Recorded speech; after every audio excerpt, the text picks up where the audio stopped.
Qo'yish qopqog'ini oching, terib qo'yasiz buni.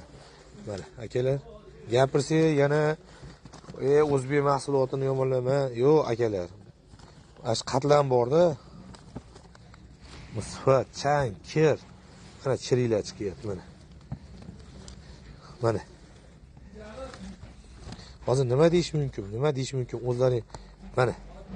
O'zlaring bir baho beringlar-chi. Mana. Mana.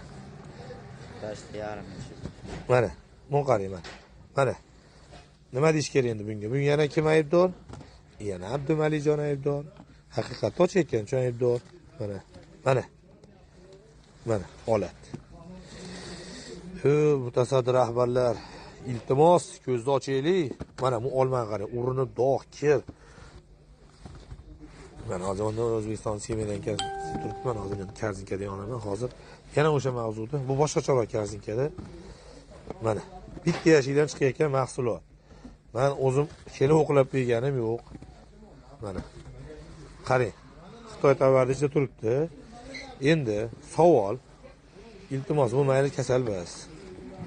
Savol shu joyda. Shu joyda savolga bir qarab o'tib ketamiz savolga. Mana shu to'g'ri ishmi? Mana bitta yashikdan oldim. Mana. Tevasi zo'r.